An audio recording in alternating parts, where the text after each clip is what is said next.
Muy buenas noches, señores participantes. La Escuela Superior de Derecho, Empresa y Negocio les da la bienvenida. Hoy vamos a dar inicio al curso de especialización Procedimientos de Ejecución Coactivas en Obligaciones No Tributarias, programada los días martes y jueves en horario de 7 p.m., programado 9 sesiones. Hoy nos acompaña la doctora Kelly del Carmen Ayón Samaniego. La doctora es magíster en gestión pública, abogada por la Universidad Pontificia Católica del Perú, experta en dirección y gestión pública. Es especialista en administración de empresas, especialista en gestión pública y derecho administrativo, con más de 17 años de experiencia profesional en el sector público y con reconocidas capacidades en el área legal en base a experiencias alcanzadas en distintos campos de práctica profesional. Sin más preámbulo, vamos a dar inicio al primer módulo del curso. Doctora, podemos dar inicio a la clase de hoy. ¿Qué tal? Muy buenas noches. Como ya le dijeron, mi nombre es Kelly Ayón Samaniego y estoy a cargo de este curso. Espero poder cumplir con las expectativas que ustedes tienen. En todo caso, también la idea es de que podamos participar todos, ¿no? Y obviamente las consultas también van a ser bienvenidas, no hay ningún inconveniente para ello. Voy a proceder a hacer la presentación correspondiente, ¿no? En este caso del material. Sí tengo acceso al compartir, lo llegué a comprobar hace un Sí, doctora. ratito. Está en la parte superior, al lado del micrófono, la flechita arriba, compartir. Sí, sí lo pude comprobar. A ver, vamos a ver.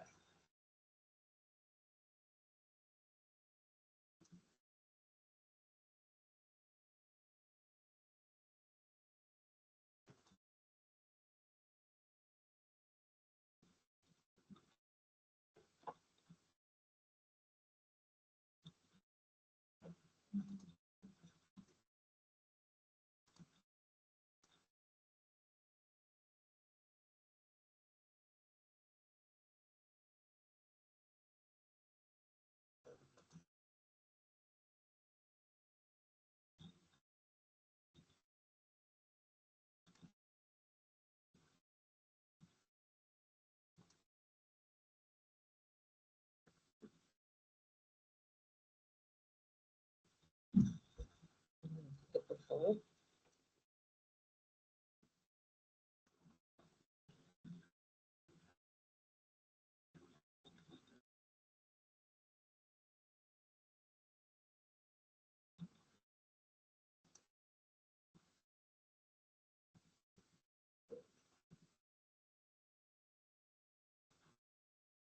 Ya está. Ahora sí se puede observar, ¿verdad? Listo. Sí, doctora. Sí podemos observar los PPTs. Ok. En ese caso, bueno, comencemos, ¿no?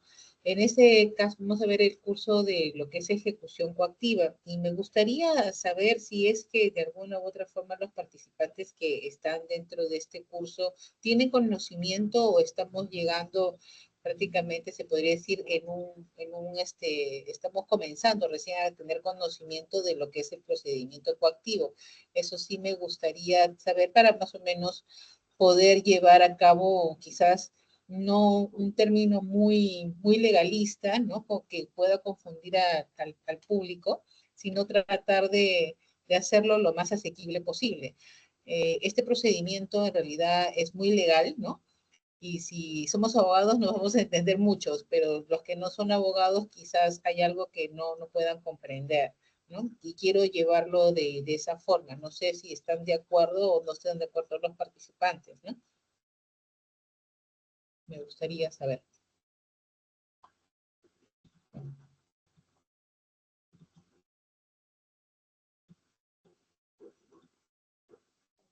De acuerdo.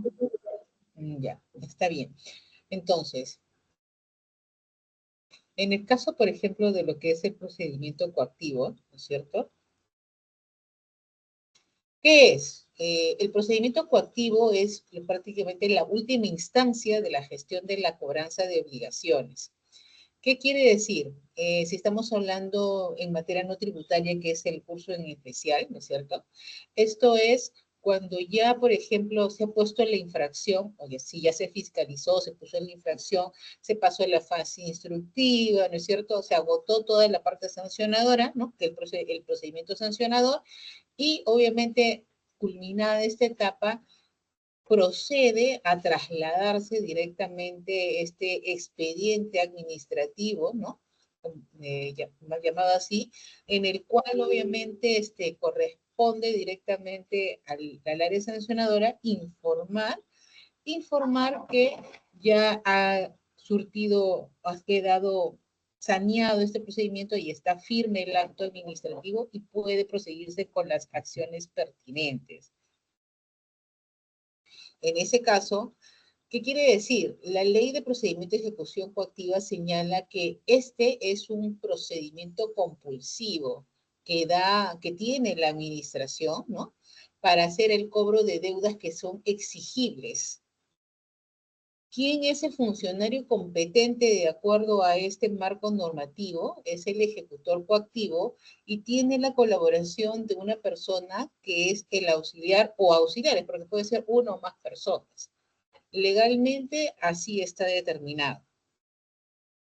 El marco normativo sobre el cual nosotros nos vamos a abocar durante este curso de especialización va a ser a través de la ley 26979, que comenzó en el año 98 y al día de hoy ha tenido, como ustedes pueden observar, diversas modificatorias, ¿no? El texto así ya compaginado se dio a través del Decreto Supremo 018-YUS como texto único ordenado de la Ley de Procedimiento de Ejecución Coactiva. Y que el año 2022, si mal no recuerdo, fue la última modificatoria que tenemos acá, que es la Ley 31370, que en realidad es la modificatoria del artículo 23 y 33, ¿no es cierto? ¿Qué señala en estos artículos? El artículo 23, por ejemplo, hace referencia a la demanda de revisión judicial, y el 33b, ¿no es cierto?, donde está obviamente las competencias que van a observar, o las salas judiciales que van a observar directamente estos casos, ¿no? El agotamiento de dónde tiene que interponerse estas demandas. Y por eso también hacen la modificación del artículo 24 de la ley 27584, que regula el procedimiento contencioso administrativo. En ese caso, por ejemplo, esto es lo último, y ya no es que las demandas de revisiones judiciales antes se presentaban ante las salas contenciosas, al día de hoy son los juzgados, ¿no? Y es por eso que también se modifica la ley del contencioso administrativo, porque ya no se regula como un procedimiento, como se llama, contencioso, de manera regular, ¿no? Que lo vamos a ver obviamente también en el desarrollo del curso. El primer cambio que se da en la ley del artículo 23 de la revisión judicial hace referencia más que todo a la determinación directamente de las competencias en lo que es el tema de la revisión judicial, y en la ley 376, la ley del código, que modifica el código penal, en esta hace referencia en un considerando final, en el cual determina que en lo que corresponde a infracciones de tránsito, ¿no es cierto?, no va a tener competencia la suspensión de la ley, va a suspender por demanda de revisión judicial. ¿Qué otras normas complementarias tenemos dentro del desarrollo de este marco normativo, que es la Ley de Procedimiento de Ejecución Coactiva? Evidentemente tenemos la Ley 27444, la Ley de Procedimiento Administrativo General, que es la norma madre, donde vamos a ver también las temáticas de lo que son las notificaciones, de lo que son, por ejemplo, también la prescripción, ¿no? Tanto de la obligación como la prescripción de la exigibilidad de la cobranza, y las modificaciones que han habido también en el año 2016 respecto a ello, ¿no? el Código Tributario también, pues, porque de alguna u otra manera el Código Tributario da unas facultades directamente sobre el ejecutor coactivo, ¿no? Que es una facultad es la facultad discrecional que tiene el ejecutor coactivo para la emisión de sus medidas y para la determinación de las afectaciones que va a generar dentro de lo que es el patrimonio de cualquier obligado. La ley de procedimiento contencioso administrativo también, pues dentro de las causales de suspensión que veremos, también está incursionado, ¿no es cierto?, no solamente la demanda de revisión judicial, sino también los procesos contenciosos una vez que se agota la vía administrativa. Y el Código Procesal Civil, evidentemente también, pues obviamente enmarca también el desarrollo de lo que sería el proceso de remate de bienes, ¿no? Que también en cualquiera de las en la administración pública se viene llevando a cabo, no en gran envergadura, pero hay entidades que sí lo llevan a cabo, ¿no? Llámese, por ejemplo, SUNAT, ¿no? Llámese SAD, llámese INDECOPI, inclusive, también son las entidades que a la fecha creo que tienen mayor cantidad de emisiones de temas de remate, ¿no? Dentro de los aspectos generales que podemos observar, tenemos la naturaleza del procedimiento coactivo, ¿no? Es evidente, este es un procedimiento administrativo y tiene como objetivo lograr el cumplimiento de una obligación, sea esta pecuniaria o no pecuniaria, mediante actos de ejecución forzosa. Hay que tener en cuenta, ¿no?, directamente que la Ley de Procedimiento de Ejecución Coactiva, en su artículo 3, ¿no?, denota una particularidad que señala que directamente las acciones que van a tener este procedimiento coactivo son acciones de coerción. Por lo tanto, obviamente que estas obligaciones tienen que darse en actos de ejecución forzosa. ¿Y cuándo se dan estos casos? ¿No? Esto se da porque no existe en realidad una voluntad de pago por parte de los administrados. Tampoco apese a que directamente en instancias previas al procedimiento coactivo quizás se han seguido acciones de gestión de cobranza, lamentablemente el administrado o administrados han hecho caso omiso a estos llamados, inclusive hasta para hacer financiamientos de deuda, ¿no? Por lo tanto, ya en última instancia trasladan justamente a agotado toda la parte sancionadora para que, obviamente, ya en este caso se ejerza a través de estos actos de coerción, ¿no?, el pago de las obligaciones pendientes. ¿Qué implica adicionalmente, ¿no?, que conlleva una obligación de dar o una obligación de hacer o no hacer? Hay que tener en consideración, ¿no?, que no solamente es, si bien es cierto la ley 26979 es muy determinada a los actos, en las medidas de embargo, y también al tema de las obligaciones pecuniarias en muchas de las administraciones, también se ven los temas de lo que son las no pecuniarias, que son la parte de las medidas complementarias, ¿no?, que son parte de las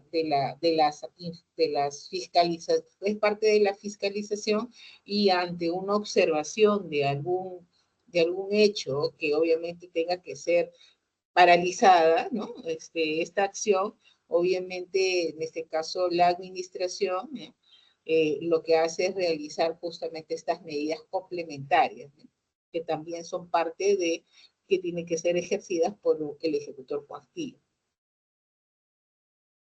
¿Quién es el ejecutor coactivo? El ejecutor coactivo es el titular del procedimiento, de acuerdo a lo que dice la ley.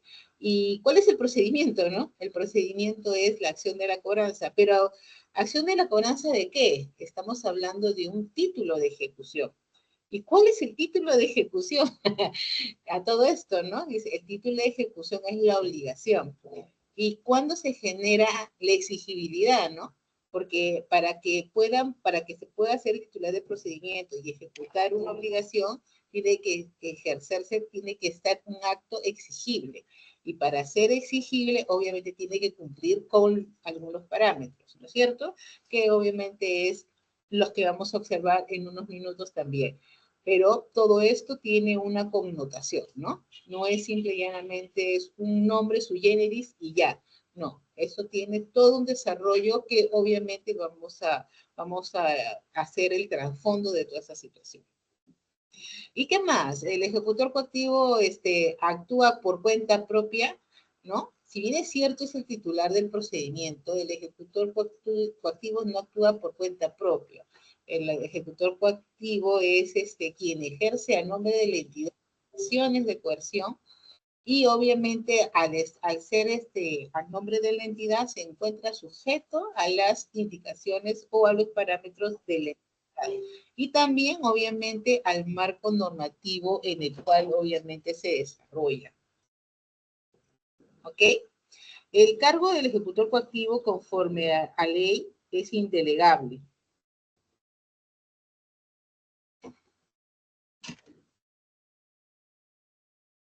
¿Está viendo que se avanzan las PPTs o no avanzan? Porque yo estoy en una PPT distinta y creo que ustedes me la ven. No avanza. Ahora, ahora sí. Creo que lo voy a dejar ahí para que puedan observarlo, ¿ya? Porque no voy a hacer de que pues que no se puede observar. ¿Está bien? Mejor para poder avanzarlos en conjunto. Sí, doctora, ahora sí se puede ver el PPT. No estaba avanzando. Ok, gracias. El cargo del ejecutor coactivo es indelegable. O sea, no es que yo pueda decir, hoy día estoy cansada y que lo vea mi gerente, ¿no? O no, que lo vea el superintendente o el jefe de la entidad, ¿no? No, como son superiores míos, ellos pueden hacer el cargo, claro, sí. No, el cargo es indelegable, ¿no? En todo caso, a lo que puede realizarse de acuerdo a las normas de servir, ¿no es cierto? Es hacer el tema de suplencia, quizás, ¿no? Pero la suplencia, de acuerdo al informe de servir, tiene que ser dada por un funcionario que tenga, en ese caso,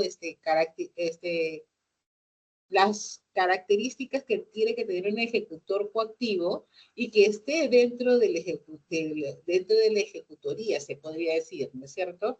En este caso, la persona, entre comillas, llamada a suplir a un ejecutor coactivo podría ser su auxiliar. Pero hay que tener en consideración algo. Recordemos, y podemos ir a la siguiente PPT, ¿no es cierto? Que el auxiliar coactivo, por ejemplo, tiene la función de colaboración con el ejecutor y aparte tiene ciertas facultades que le tiene delegadas, que son, por ejemplo, el tramitar y custodiar el expediente coactivo a su cargo. Un expediente coactivo nace con una característica particular, que no es que sea que inicia con el procedimiento, tiene que tener toda la connotación del sancionador, del informe final de instrucción, de todos los, ¿cómo se llaman? Los recursos interpuestos. No, el expediente coactivo nace directamente con el título de ejecución.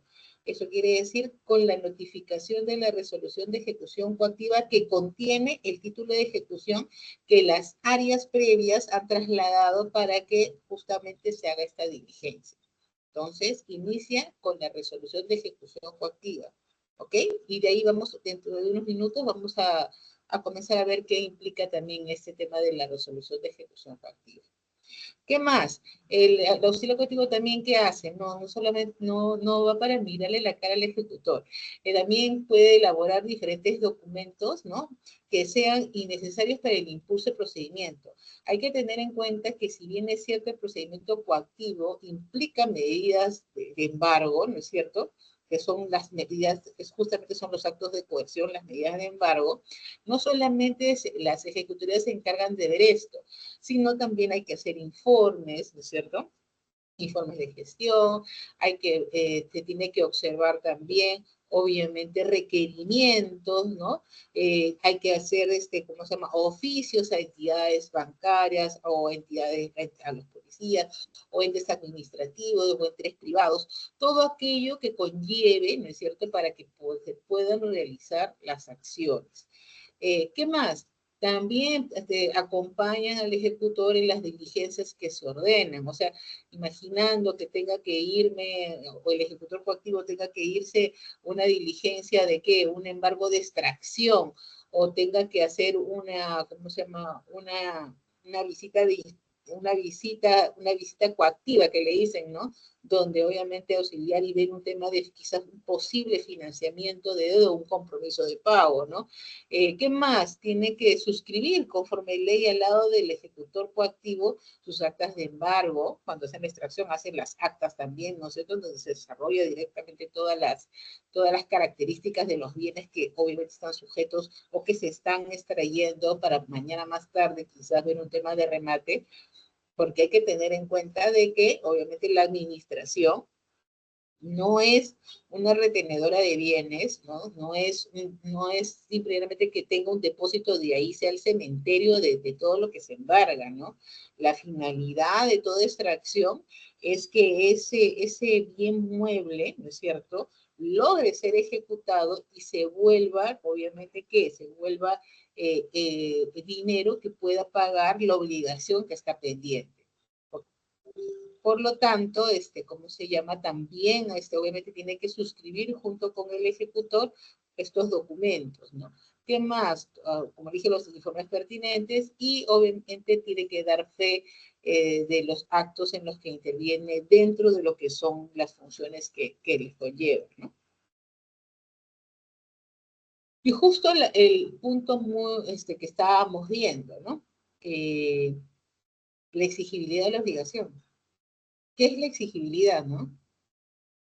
En ese caso es cuando, como pueden ustedes observar dentro del RPT, ¿no?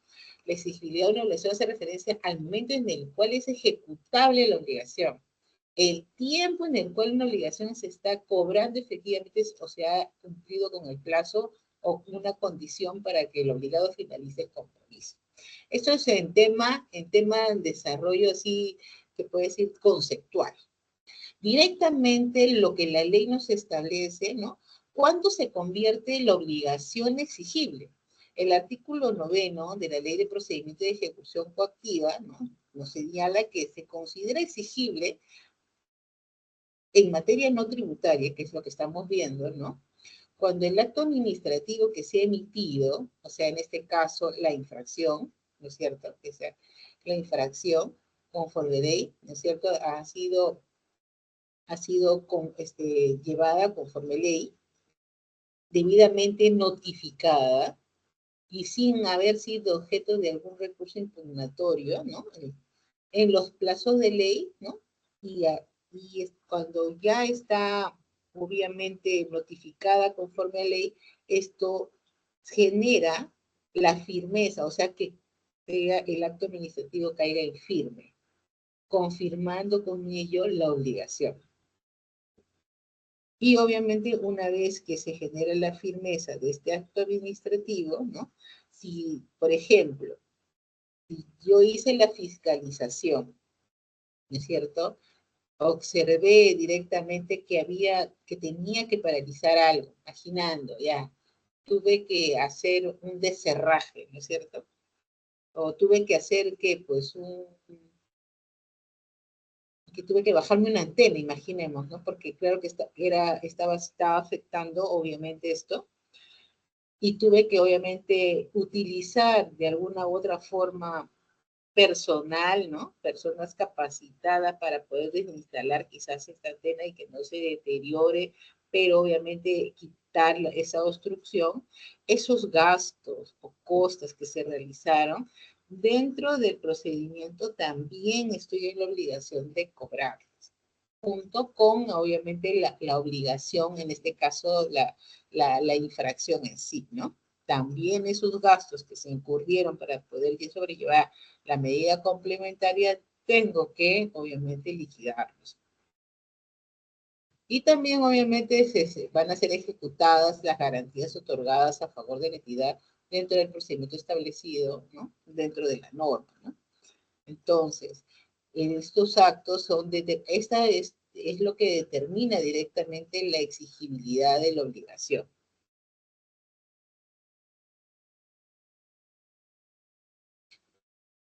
Como hemos visto, ¿cómo inicia en este caso el procedimiento de ejecución coactiva? Entonces, ¿no? Sea en materia tributaria o en materia no tributaria, siempre en ambos casos tiene que ser mediante un acto administrativo, que tiene que estar notificado conforme ley, que no haya sido objeto de impugnación en la vía administrativa, ¿no? Y hubiera recaído por resolución firme que, obviamente, confirma la obligación. ¿Qué pasa, por ejemplo, si que se ha sido, ¿cómo se llama?, es objeto de impugnación en la vía administrativa, dentro del marco normativo legal? Lo que va a acarrear es que la norma en sí, lo que es el procedimiento administrativo, señala de que todos los administrados tienen el derecho, ¿no es cierto?, de, al no estar de acuerdo, interponer los recursos correspondientes, sea el recurso de reconsideración, el recurso de apelación, ¿no es cierto? Y obviamente realizar los mismos dentro del plazo legal. Y les da ciertos plazos también, obviamente, para que puedan, si vencido el plazo para el recurso de reconsideración, notificada, obviamente, la resolución correspondiente, sea favorable o no favorable al administrado, el administrado tiene derecho a apelarlo. Bueno, si está a favor, obviamente no lo va a apelar. Si está en contra, lo va a hacer. Lo apela, está dentro del marco normativo, dentro del plazo legal, igual la administración, ¿no? Lo que va a hacer es, obviamente, observarla, ¿no? Y responderá mediante el acto administrativo correspondiente, que es la siguiente resolución. Durante todo este lapso de tiempo en que está justamente en cuestionamiento, se podría decir, en este caso la infracción, ¿no es cierto? Porque con el recurso de reconsideración y con el recurso de apelación, lo que señala en este caso el administrado, o lo que busca el administrado, es dejar sin efecto justamente esta infracción, ¿no es cierto? Entonces, lo que va a verse es que en este caso no va a poder procederse a generar, o no va a poder trasladarse, o no va a poder pasar a ser visto esto en un procedimiento de ejecución coactiva. Una vez que se ha agotado la vía administrativa y que se ha notificado quizás la resolución atendiendo a la apelación requerida o solicitada por el administrado, lo que va a ocurrir directamente es de que la ley establece que nuestro administrado tiene un plazo legal, ¿no? Que son de 3 meses para interponer, ¿qué cosa? La demanda contenciosa. Porque ya agotó la vía administrativa, pero también lo faculta para que pueda ingresarlo, si no está conforme, a la vía judicial.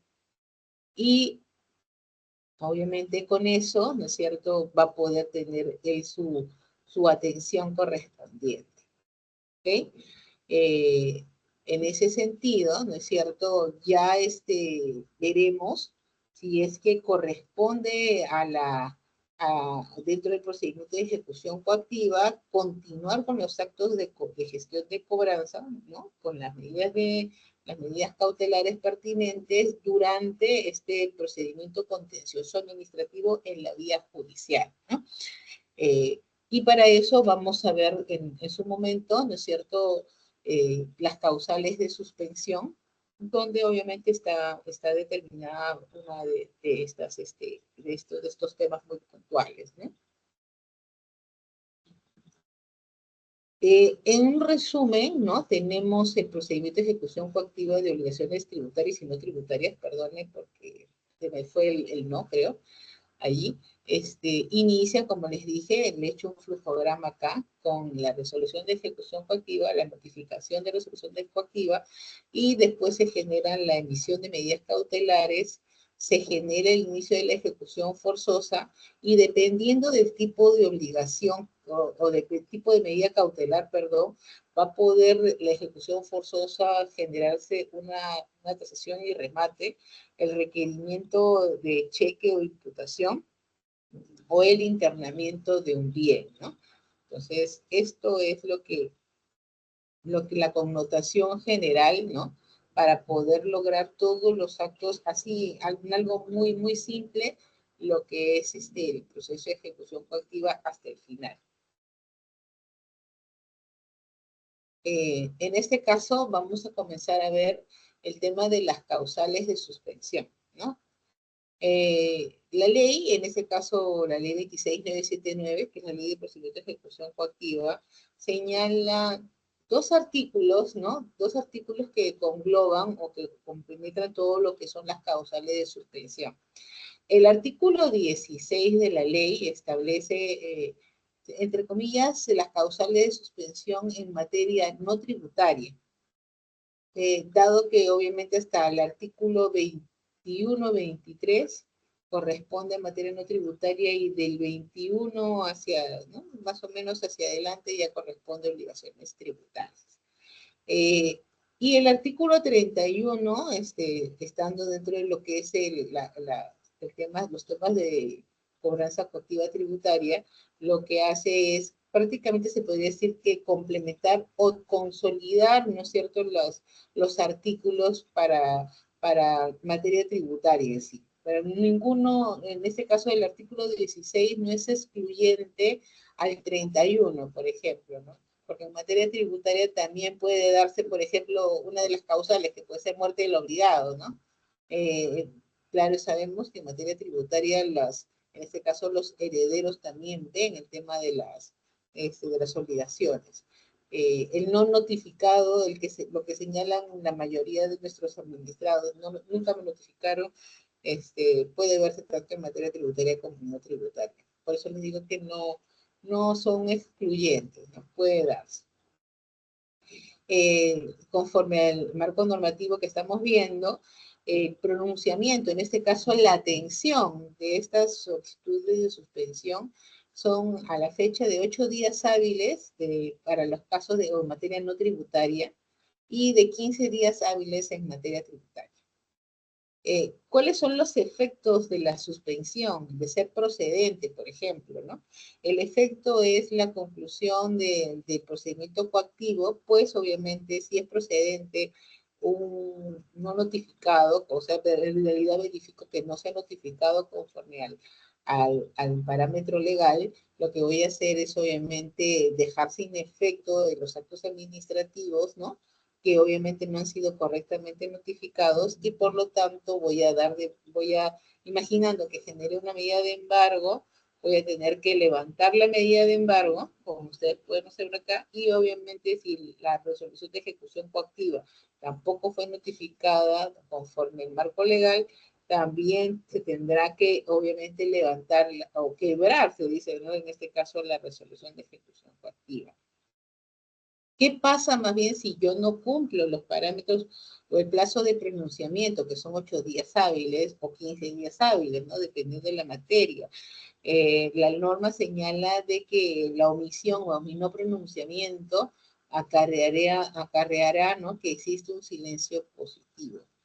Ahora, en el tema del silencio, ¿no?, señala si en los 8 días hábiles, muy aparte de eso, el marco normativo también hace referencia que no solamente es que cumplen los 8 días hábiles, sino que al momento de la invocación del silencio, ¿no es cierto?, no haya sido notificado. ¿Qué quiere decir? Ha llegado el día 10, ¿no es cierto? Llegó la notificación al administrado, ¿no? Tengo la confirmación de la notificación y viene el administrado el día 15 y quiere invocar silencio, ¿no? Entonces, pero sí estaba notificado. Para invocar el silencio no tiene que estar notificado, ¿no? Y con ello, obviamente, si se señala el silencio también, si es positivo, si en este caso sí, en verdad la administración no llegó a notificar, esto no quiere decir, ¿no es cierto?, de que se extingue la deuda. En muchas ocasiones, muchos administrados piensan de que el invocar el silencio implica de que ya no hay deuda. Lo que hace simplemente el silencio es el efecto anterior, ¿no?, que termine el procedimiento coactivo y levanta la medida de embargo. Eso no quiere decir que yo pueda retomar o se pueda retomar las acciones nuevamente emitiendo una nueva resolución de ejecución coactiva y posteriormente, ¿no?, vencido el plazo legal, nuevamente generando una nueva medida de embargo, ¿no? Eso es, en realidad, lo que acarrea, ¿no?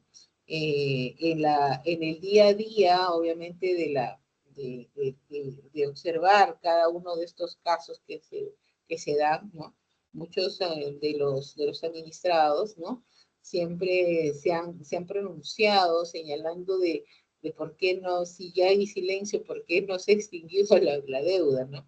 Y obviamente se dan muchos con esta sorpresa de que en realidad no era que se extinguía, sino que simplemente, si bien es cierto, se extingue por el momento, no quiere decir que no se pueda hacer las diligencias. Y hay que tener en cuenta también de que dentro de lo que es el procedimiento administrativo y de lo que es la gestión de cobranza y de obligaciones no tributarias, que va muy vinculado a este procedimiento administrativo, tenemos el tema de la prescripción, ¿no es cierto?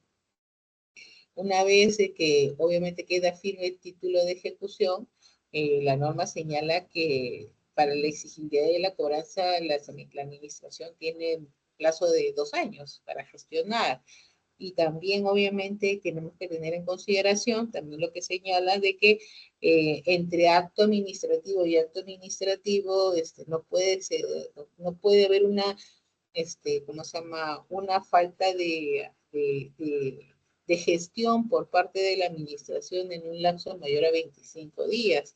Entonces, estamos en temas de acción y todo el mundo lo dice como si fuera, parece esto que fuera como una papa caliente, ¿no? Que dónde está, dónde llega, en qué manos cae, ¿no? Y pierdes, algo así.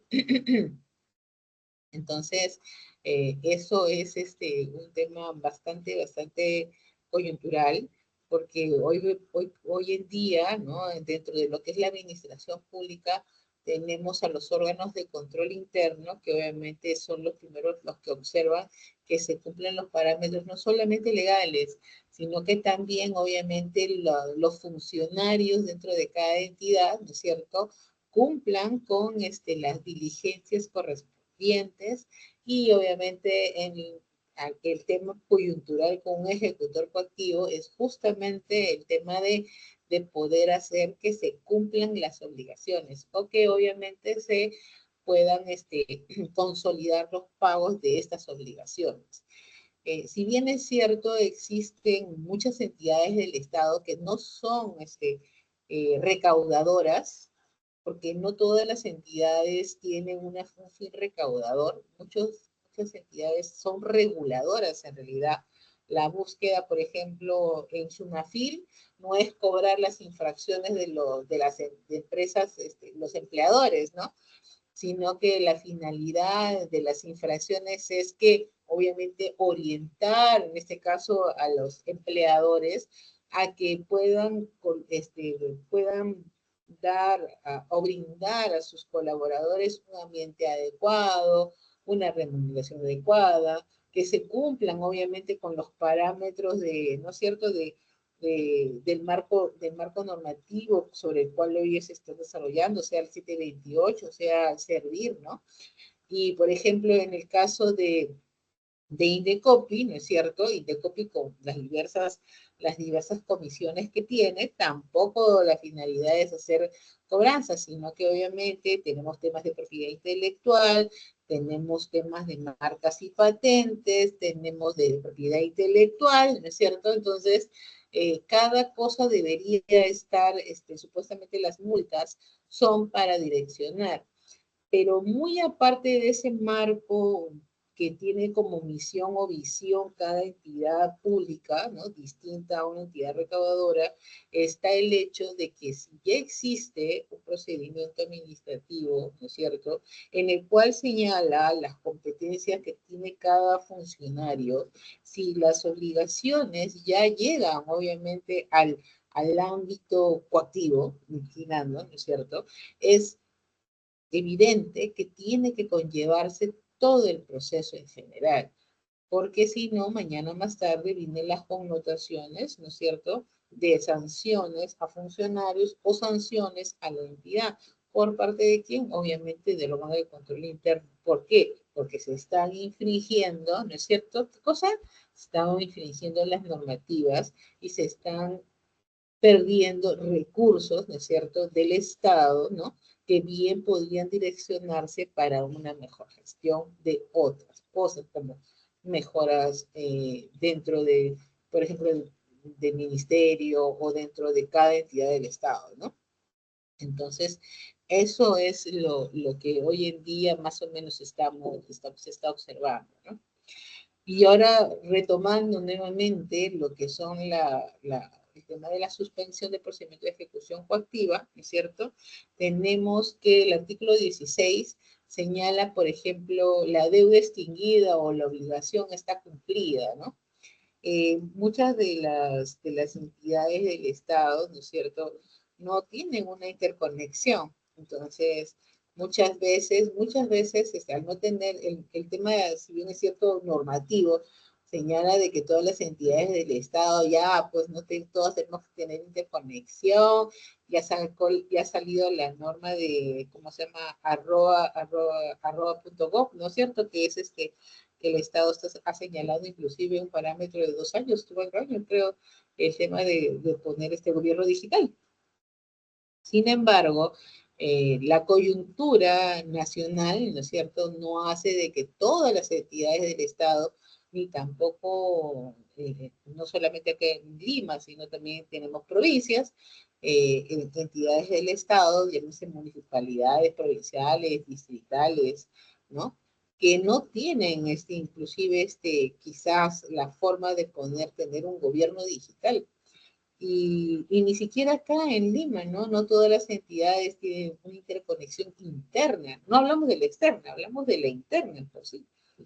Entonces, al no tener esto, obviamente hace de que, si bien es cierto, el administrado puede pagar la obligación, llámese en un banco, porque muchas de las entidades quizás no tienen una caja, quizás solamente hacen que se paguen las obligaciones, o en este caso las infracciones en un banco, ¿no es cierto? No necesariamente ese pago es visualizado directamente en la entidad, sino que muchas veces tiene que ser trasladado el pago para que, en una comunicación, para que se vea que se hizo el pago. Y con eso, obviamente, dentro de la administración, ¿no es cierto?, lo puede haber el coactivo, lo puede haber tesorería, lo puede haber finanzas y que todos le puedan dar de baja. Pero mientras tanto, y como no tienen el conocimiento, todas las áreas dentro de una misma entidad, que eso ocurre, porque lo he podido observar, ¿no es cierto?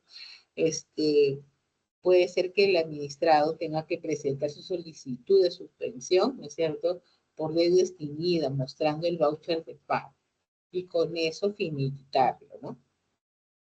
Para mí, por ejemplo, en esos casos no solamente es que lo traslade y el ejecutor coactivo, ay, así que chévere, ¿no?, ya está cancelada, procedente, suspendido el procedimiento coactivo, sino que eso de que no solamente es allí, ¿no? Si está en sus manos, puede, por ejemplo, ver y trasladarlo a finanzas, trasladarlo a tesorería, a caja, llámese el área que también tenga que ver y darlo por cancelado de manera general dentro de la entidad, sería lo más adecuado, ¿no? Y no hacer, obviamente, que el administrado esté presentando por cada instancia. Hay muchas que a veces solicitan que lo presenten en cada instancia y eso sí es, obviamente, lamentablemente es una afectación quizás al administrado, ¿no? Eso hay que salvaguardar. ¿Qué otra cosa? Cuando la deuda o la obligación está prescrita, ¿no? En este caso, varias de las entidades, ¿no?, varias entidades de la administración señalan, ¿no?, que obviamente la prescripción es a solicitud de parte. Obviamente para mantener la gestión de su cobranza, muchas de ellas.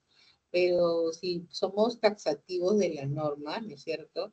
En este caso, la Ley de Procedimiento Administrativo General en el 2016 señaló que la prescripción en realidad debería ser de oficio y excepcionalmente debería ser a solicitud de parte, ¿no? La administración tiene un periodo de 4 años, ¿no?, para poder, obviamente, hacer, ¿no?, para poder ver el tema de la gestión de la infracción, ¿no?, para hacerla exigible y todo lo demás. Sin embargo, ¿no es cierto?, También señala la connotación de que no debe haber espacios mayores a 25 días hábiles igual, ¿no? Para poder diligenciar obviamente este tema. De ser el caso, en ese caso, de ser el caso, perdón, corresponde que el administrado, para la suspensión al menos del procedimiento coactivo, no para solicitar la prescripción, tiene que hacer ¿cómo se llama? Solicitar la suspensión porque no está prescrita. ¿Y cómo alegas tú el tema de la prescripción? Recordemos que todas estas causales de suspensión, la norma señala no solamente que me la invoque, por si acaso la duda está prescrita, no, sino que tiene que anexar los medios de prueba necesarios que puedan hacer a la luz del ejecutor coactivo, ¿no es cierto?, observable que en realidad sí se encuentra dentro de esa causal. Porque si no existe un medio probatorio, no solamente porque lo aleguen le van a dar procedente, sino que tiene que ser probado. Y en este caso, por ejemplo, de la deuda de obligación prescrita, lo más probable es, bueno, lo más probable no tanto, ¿no? Sino que en realidad el documento que puede sustentar la prescripción es la resolución, obviamente, que señala a ella, ¿no? O sea, que la determina como tal que en realidad la obligación se encuentra prescrita. La siguiente causal es una persona distinta al obligado. Dice, no, si eso no es mi obligación, ¿no? Por ejemplo, hablemos de qué, como que una obligación, una persona distinta al obligado, el no obligado. Por ejemplo, si hablamos de una infracción, hablemos de una papeleta, ¿no? Que es un caso común. Imaginando de que yo estoy manejando mi auto, ¿no? Y me creo meteoro, pues, ¿no? Y agarro y me voy a toda velocidad. Y lo que pasa es de que yo el carro ya, yo lo había vendido, ¿no? Y justo lo tenía que entregar mañana, ¿no? Hoy día lo vendí, imaginando mañana le entrego mañana tengo que hacer la entrega, ya firmé el contrato, ya, como se me pagaron todos, ¿no? Todo quedó saneado en lo legal. Y justo hoy día que ya para finalizar que tengo el carro antes de entregarlo, me paso, ¿cómo se llama? Me paso ¿cómo se llama? La luz, ¿no? Imaginando, o me toman una fotopapeleta, ¿no? Entonces, ¿qué va a ocurrir? En este caso, por ejemplo, va a llegar la infracción, ¿no es cierto? Va a llegar la infracción y lo más probable es de que,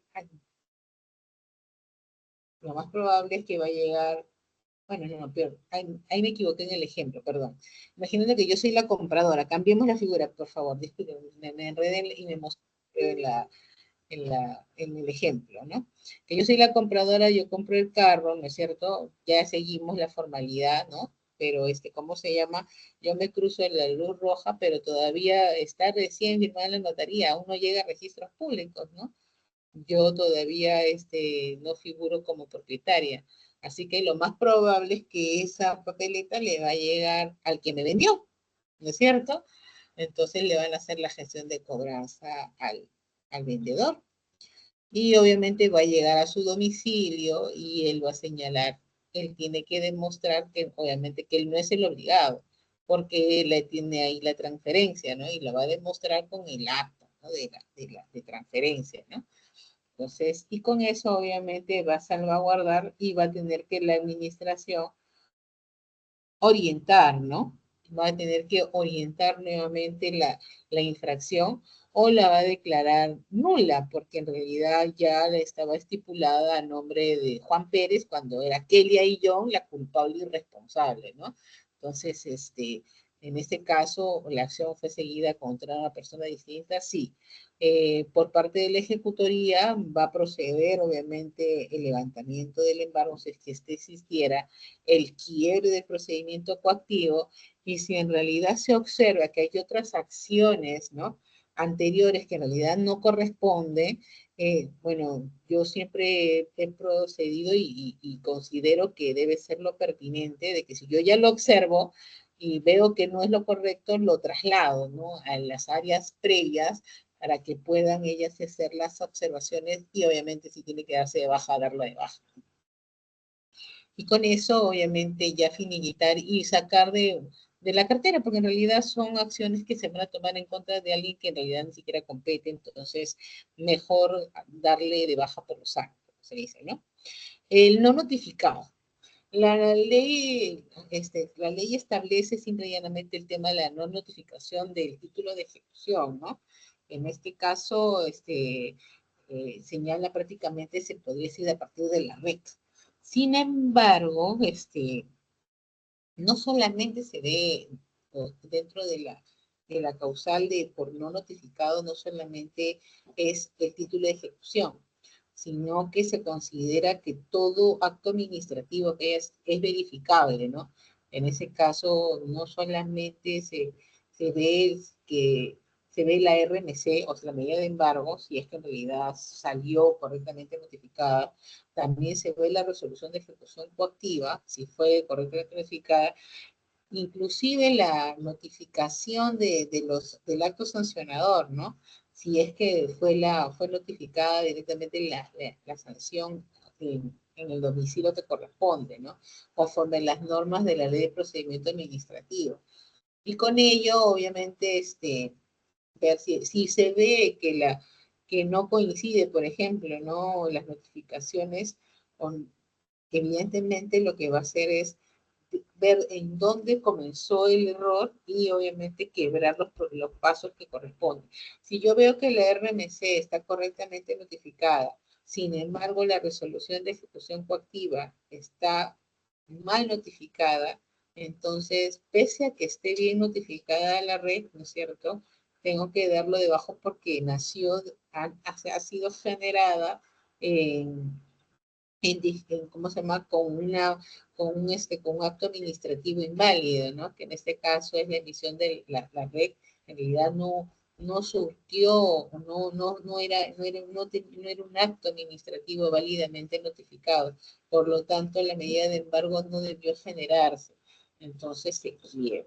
Si veo que la red está correctamente notificada y la medida cautelar no, me bajo la medida cautelar y mantengo la red, ¿no? Eso es lo que se hace. Y si se ve que en realidad las tres notificaciones, entre comillas, hablando que fuera solamente el sancionador o la notificación de la comisión de la infracción, la red y la medida cautelar están mal, ¿no? Todo está equivocado, ¿no? Cuando es así, por ejemplo, normalmente no es que nosotros conozcamos todas las casas, ¿no? Cuando existen casos sui generis, ¿no es cierto? Lo más importante allí es, lo que yo suelo hacer es mandar a alguien para que verifique el domicilio, ¿no? Que verifique el domicilio y veo, obviamente, por ejemplo, si la primera notificación es del 2020, la segunda notificación es del 2021 y antes era rosado y ahora es blanco, ¿no es cierto? Entonces, lo más probable es una de dos, o se despintó la casa o la pintaron al año, ¿no? Porque puede ocurrir que cambie la fachada. Lo que no puede, inclusive hasta podría decirse que antes era un piso y ahora son 3 pisos y bueno, estamos en mejora, pues, ¿no? Ha cambiado, puede ser que haya cambiado el domicilio, no es que haya una mala notificación. Y esos casos son si veo que el transcurso del tiempo es bastante prolongado entre notificación y notificación, sí, obviamente solicito que se haga la visita correspondiente, ¿no? Para poder dar una mejor atención. Sin embargo, también hay que tener en cuenta que son casos muy puntuales los que se observan, pues existen plazos muy cortos, son 8 días hábiles que solamente se tienen para poder dar atención a estas solicitudes de suspensión. Por lo tanto, se trata de hacer lo más rápido posible en el sentido de dilucidar estos casos sui generis que existen, ¿no? Así también, ¿no es cierto?, tenemos el artículo 31, como les estaba señalando, ¿no?, que también señala causales de suspensión. Cuando existe, por ejemplo, pero no es nuestra materia, ¿no?, pero todo para conocimiento, cuando existe a favor interesado anticipos, pagos a cuenta del mismo tributo, ¿no? Pues lo que puedo hacer, yo estoy pagando, imaginando, pues, ¿no? He pagado el impuesto vehicular, ¿no? Y sin que de todo el año, ¿no? De todo el año 2022, por ejemplo, y ¿cómo se llama? Yo lo vendí en el mes de, en el mes de, en el mes de marzo, por ejemplo, ¿no? Yo había podido bien coordinar quizás ¿cómo se llama? Con el comprador quizás el tema y él calzar, o él llevar, él cancelar el pago quizás, ¿no? ¿Qué ocurre?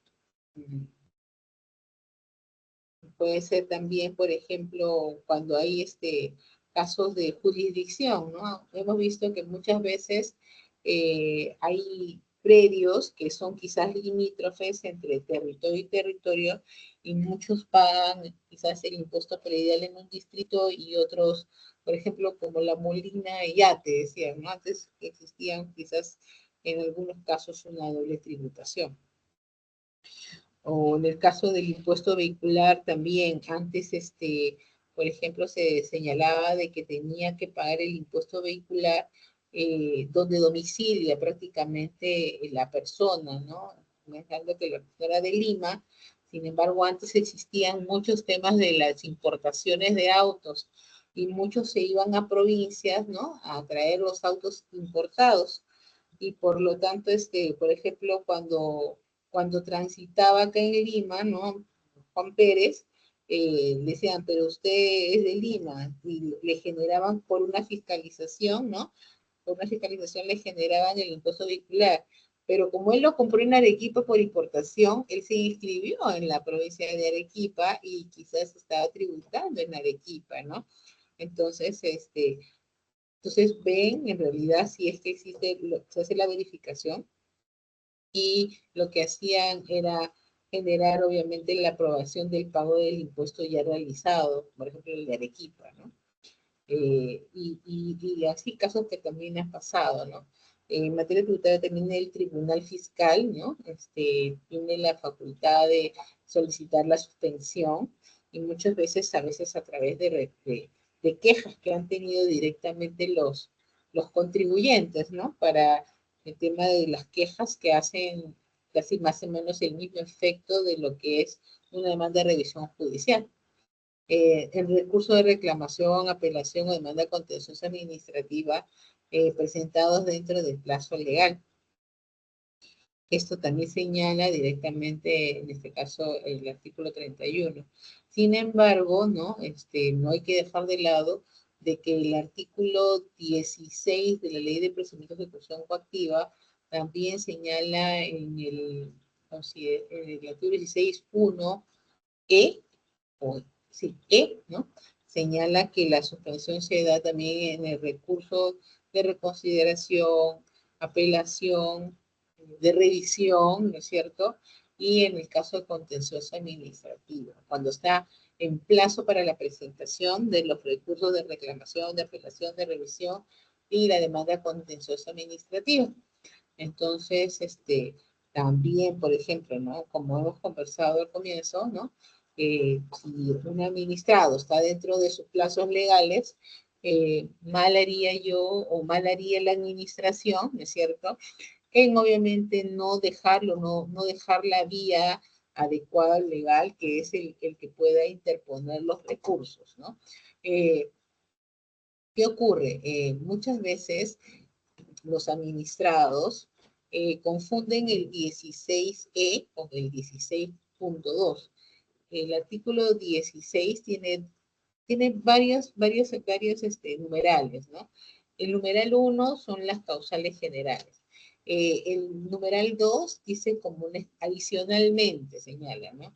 Y en el numeral 1, el 16C señala prácticamente cuando estás en plazo. Si estás dentro del plazo legal para interponer los recursos, y se genera, por ejemplo, el procedimiento coactivo, tú puedes solicitar la suspensión y señala que tienes.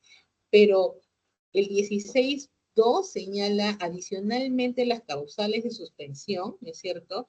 También en el caso de las demandas contenciosas administrativas o las acciones de amparo, señala, ¿no? Que para suspender los procedimientos, ¿no es cierto? Tiene que existir el mandato expreso, en este caso, del juez. El mandato expreso del juez. O también puede ser, o la medida cautelar, ¿no es cierto? Que haya interpuesto de manera judicial y se haya cumplido por parte, en este caso, del obligado.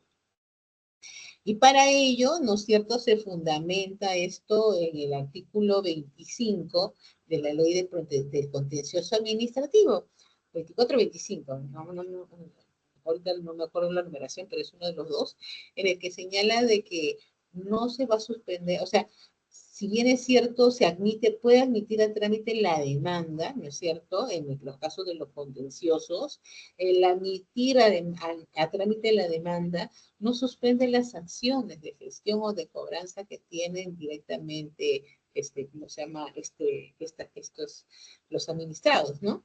Y por lo tanto, entonces, estamos viendo de que el 16E señala, si estás dentro de tu plazo, la administración no tendría por qué. Pero, y el 16,2 te dice allá, en el caso del contencioso, ¿no? No es que se aplique si ya hay demanda contenciosa de por medio, no es que porque presenta la demanda, ¿no es cierto?, tú tienes que suspenderle. No se suspende porque el contencioso en sí te señala de que no debe suspender, porque ni siquiera el automisorio te permite suspender. Uno te dice tiene que tener medida cautelar o mandato expreso. Entonces, esa es la temática o lo que en realidad quiere hacer la referencia, ¿no? Muchas personas o muchos juristas, ¿no?, también señalan de que existe una antinomia, ¿no?, entre el 16E y el 16.2. Y también, obviamente, existen connotaciones que diversas entidades también tienen sus propias apreciaciones. Dentro de la primera parte en la que las salas contenciosas eran las que veían estos temas y no los juzgados, ¿no es cierto? Nunca hubo un pleno, ¿no?, de las 12 o 16 salas contenciosas que hubieron en su oportunidad, mucho menos ahora en distintos juzgados, recién que estaba prácticamente en la aplicación desde hace año y medio, ¿no? Hasta ahora no existe tampoco un pleno jurisdiccional, ¿no?, en este caso de los juzgados, en el cual haya ¿cómo se llama?, un consenso, ¿no?, que termine para todos de manera global una interpretación general. Sin embargo, ¿no es cierto?, igual eh, las apreciaciones todos somos abogados, ¿no? Y obviamente los que somos abogados, o seamos ejecutores, seamos abogados que tenemos clientes, ¿no?, que van a ver el tema. Las posturas están y obviamente ya será la determinación judicial la que señale dónde se viabiliza de manera que considera en este caso el juez, ¿no? Porque él va a ser la última instancia que va a tener que repercutir ante estas acciones, ¿no? Entonces, eso es una de las cosas que quería así señalarles. También, que no está acá, no recuerdo que no le he colocado, también está una de las causales en materia no tributaria, los procesos concursales, ¿no? Los procesos concursales que se dan a través de Indecopi. Hay que tener en consideración, ¿no es cierto?, que en el caso de los procesos concursales, ¿no?, tienen etapas, ¿no es cierto? El proceso concursal en sí, el proceso cuando ya cuando está declarado en insolvencia, ¿no? Cuando declara en insolvencia, en este caso al obligado, y otro es cuando ya señala la consideración si es que este administrado que es declarado insolvente puede proceder a la reestructuración o si no ya pues prácticamente lo liquidan, ¿no? Hay que tener en cuenta que si el administrado, o en este caso nuestro obligado, cae en el proceso concursal, en estado de insolvencia, y genera el tema de la reestructuración, el corte, ¿no es cierto? El corte para poder hacer la gestión de todo su capital que supuestamente está para reestructuración, es desde la fecha en que es declarada en insolvencia hacia atrás. Todo ese, toda esa deuda, ¿no? Toda esa deuda que tiene acreedores, ¿no es cierto?, de diverso tipo, tanto acreedores de entidades públicas como privadas, llámese bancos, llámese FPs, llámese, ¿cómo se llama?, contratos, llámese leasing, llámese Estado, ¿no? SUNAFIL, Ministerio de Trabajo, etc., etc., SAT, ¿no? Todas esas obligaciones que tienen como corte la declaración del estado de insolvencia por parte de Indecopi hacia atrás, todas esas que yo podría accionar, no voy a poder hacer. Está protegido por este tema del derecho concursal, ¿no es cierto? Y obviamente, como está yendo la reestructuración, esa deuda está dentro del plan de reestructuración que tendrá en su momento, ¿no es cierto?, este obligado que yo tengo. Pero de la fecha de declaración de insolvencia hacia adelante, ¿no?, son obligaciones nuevas, ¿no es cierto? Entonces, para mí es cartera corriente. En todo caso, de la cartera corriente sí puedo ir y hacer mi gestión competente y todas mis acciones que puedo para recuperar esas obligaciones que recién se están generando posteriores a la declaración del estado de insolvencia. Eso cuando está en temas de reestructuración. Distinta figura es, obviamente, cuando ya se encuentra en liquidación. Cuando se encuentra en liquidación mi obligado, ¿no?, llámese persona natural, jurídica, sus sociedades conyugales, sucesión en divisas, porque la ley concursal así lo determina, cuando ya se ve el tema de la liquidación sí no te permite cobrar nada. Pero sí lo que tiene que hacer toda entidad, ¿no es cierto?, cuando tengamos estas obligaciones, es obviamente apersonarse, lo que Indecopi llama la junta de acreedores, ¿no? Apersonarse, ¿no? Y demostrar la creencia que se tiene. ¿Para qué? Porque en un estado ya declarado, lo declaran en liquidación, obviamente se verá si es que lo va a liquidar una entidad liquidadora, una persona natural o jurídica, y cuando liquiden, obviamente van a comenzar con la prelación, ¿no? Existe una prelación determinada, y obviamente van a comenzar a pagar de los bienes que tiene el obligado a todos los acreedores que se han apersonado. Si bien es cierto, la liquidadora solamente pagará hasta donde alcance, después de ello lo trasladará porque al juez competente, ¿no? ¿Para qué? Porque si ya no hay nada, entonces, ¿qué corresponde? Ya está liquidado, ya no hay nada, corresponde que generarle la quiebra, y la quiebra solamente se ve en ente jurisdiccional. Perdone. Tomando un poquito de agua porque si no me quedo sin voz. Y en ese caso, por ejemplo, sí, ¿no? Entonces, si hay quiebra, el juez determina la quiebra. Y una vez terminada la quiebra, con los acreedores que no han tenido la posibilidad quizás de que se les pague todas las obligaciones, les emiten un documento que sí es importante, que es el certificado de incobrabilidad.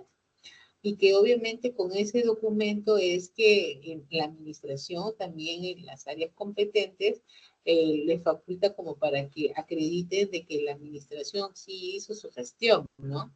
Y que obviamente no es que lo hayan dejado en el aire, sino que obviamente con ese certificado de probabilidad es que se hizo la administración fue consecuente con sus actuaciones y procedió hasta el final, inclusive con el tema de dar de baja de manera legal y obviamente en gestión de las cobranzas de estos obligados, ¿no?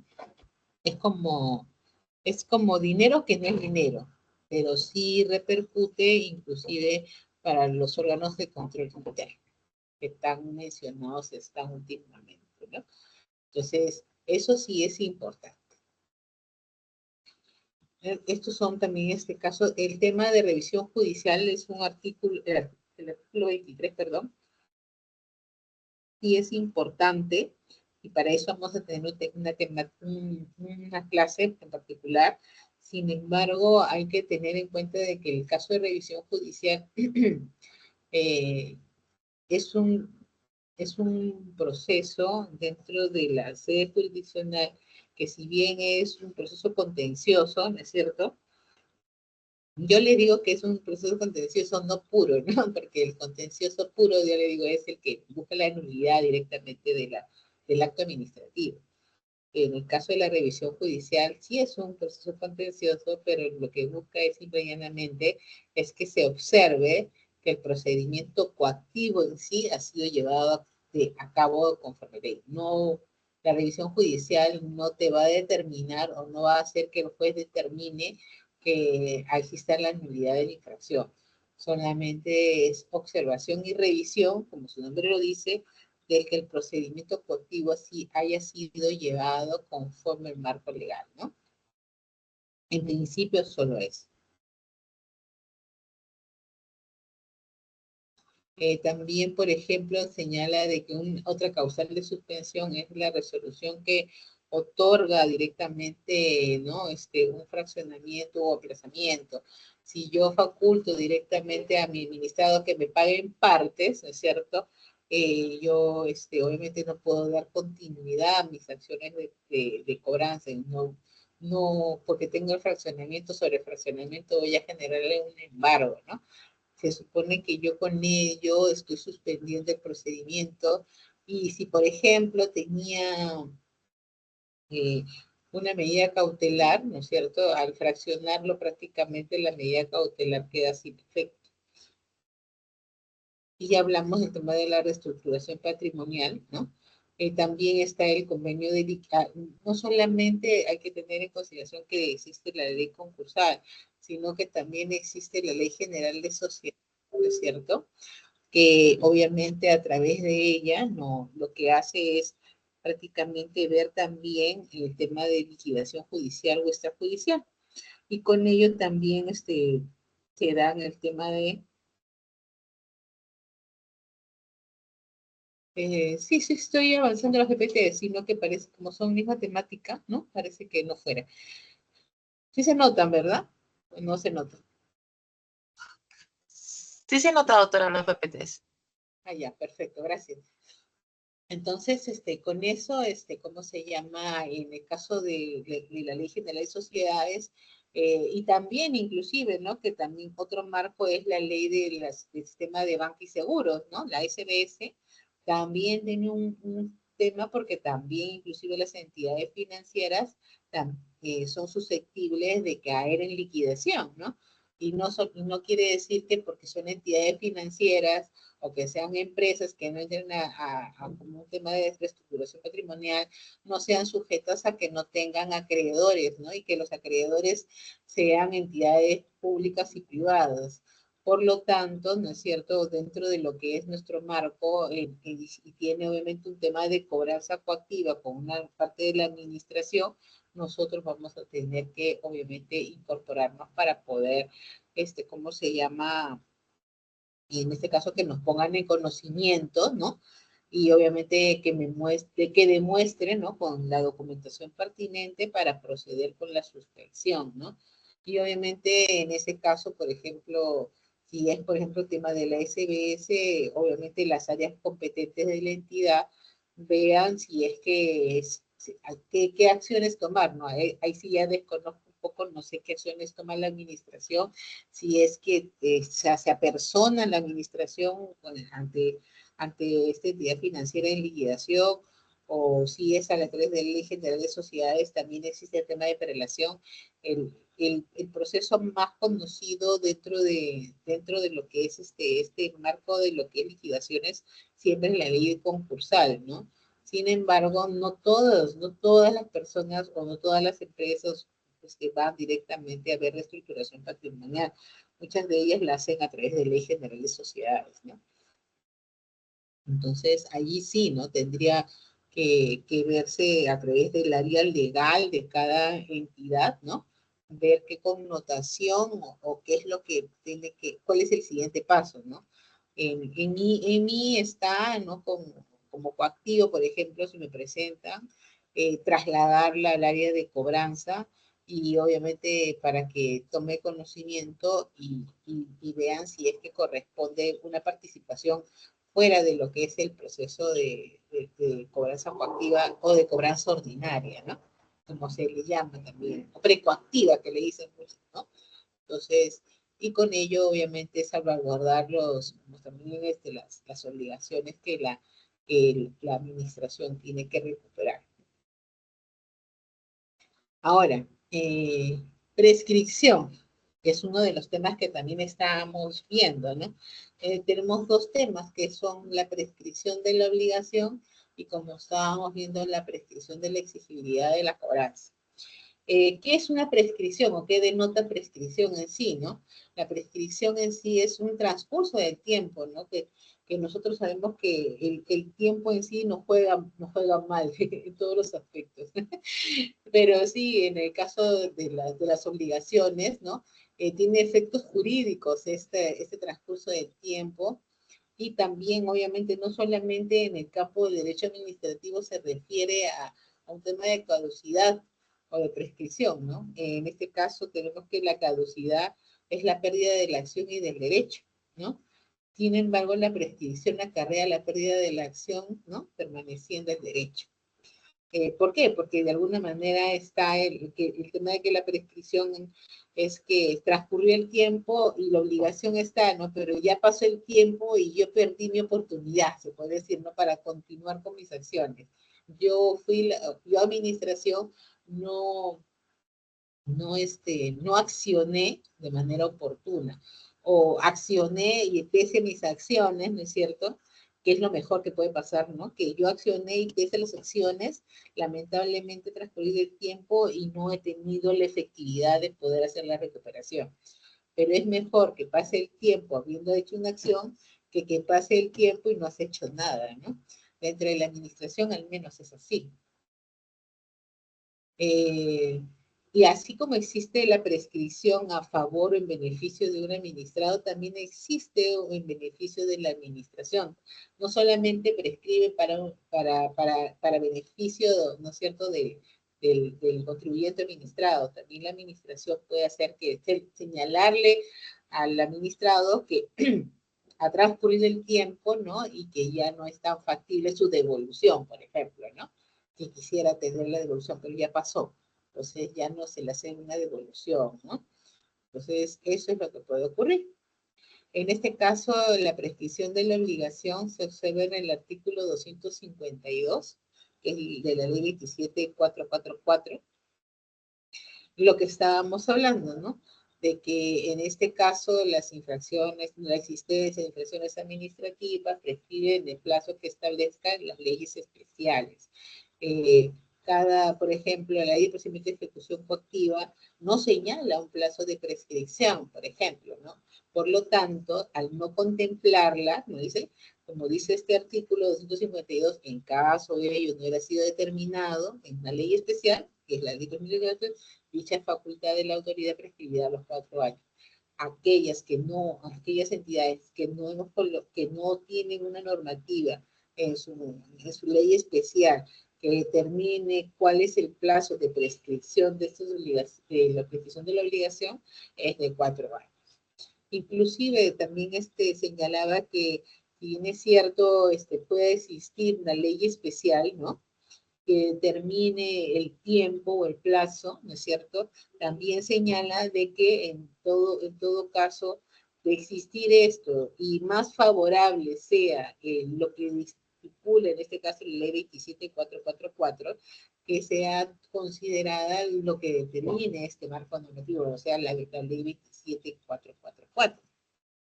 Entonces, con ello, obviamente, lo que podemos observar es que la Ley de Procedimiento Administrativo General, ¿no?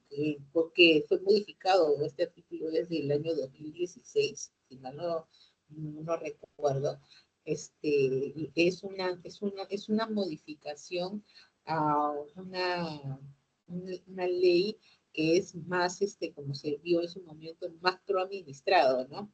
Tanto es así que inclusive como les estaba comentando, que el tema de la prescripción ya no se ve como si fuera de, ¿cómo se llama?, a solicitud de parte, ¿no? Sino que dice que ya si la administración toma conocimiento, ¿no?, de que ya han transcurrido el tiempo, debería dar la prescripción de oficio, señalan.